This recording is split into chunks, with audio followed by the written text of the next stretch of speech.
Assalamualaikum warahmatullahi wabarakatuh. Alhamdulillahirabbil alamin. Segala puji hanya milik Allah Subhanahu wa taala. Salawat dan salam semoga selalu tercurah kepada junjungan kita Nabi Muhammad SAW, keluarga, sahabat, serta pengikutnya hingga akhir zaman. Izin memperkenalkan diri, perkenalkan nama saya Siti Melani Zahra Stiama dari kelas 1B dengan NIM 55542500034. Yang saya hormati Bapak Dr. Syihabuddin MSI selaku dosen mata kuliah pengantar ekonomi Islam serta teman-teman saya yang saya banggakan.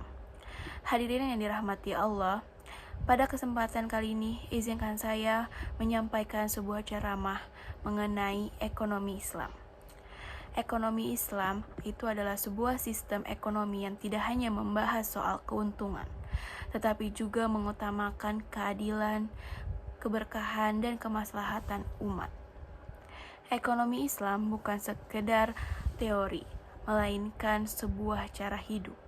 Allah Subhanahu wa taala menurunkan aturan-aturan ekonomi demi menjaga keseimbangan antara kepentingan individu dan masyarakat.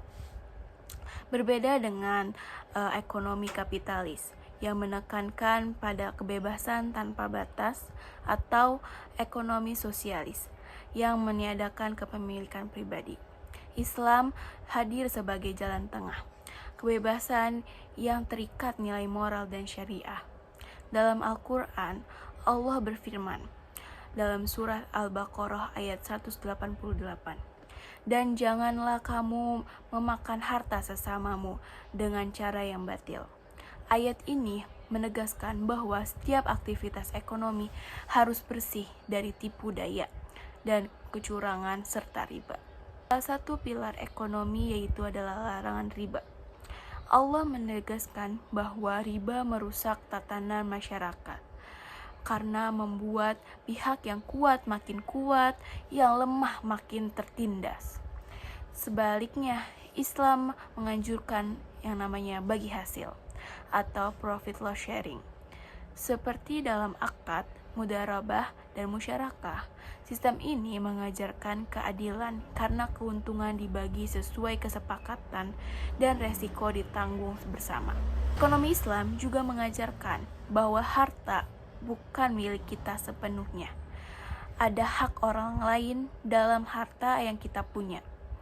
Melalui zakat, infak, dan sedekah, Islam menciptakan pemerataan sosial. Zakat bukan hanya ibadah, tetapi juga instrumen ekonomi yang berfungsi mengurangi kemiskinan, memperkuat modal umat, dan meningkatkan kesejahteraan masyarakat. Rasulullah SAW adalah seorang pedagang yang jujur. Dalam bisnis yang beretika, Rasulullah SAW bersabda, "Pedagang yang jujur dan amanah akan bersama para nabi, syidikin, dan syuhada." Hadis ini menunjukkan bahwa dalam ekonomi Islam, etika adalah fondasi utama. Tidak ada sogok menyogok, penipuan, monopoli, ataupun eksploitasi. Bisnis bukan untuk menjatuhkan orang lain, tetapi untuk saling menguatkan. Ekonomi Islam sebagai solusi zaman modern saat ini. Karena di tengah krisis ekonomi global, inflasi, dan ketidakstabilan ekonomi dunia, prinsip ekonomi Islam menjadi solusi yang relevan. Sistem tanpa riba, penuh keadilan, serta memperhatikan kemanusiaan terbukti lebih stabil dan membawa keberkahan. Ekonomi Islam bukan hanya untuk umat Islam semata, tetapi bisa menjadi model ekonomi universal yang menyeimbangkan aspek material dan spiritual. Hadirin yang berbahagia, mari kita menerapkan nilai-nilai ekonomi Islam dalam kehidupan sehari-hari.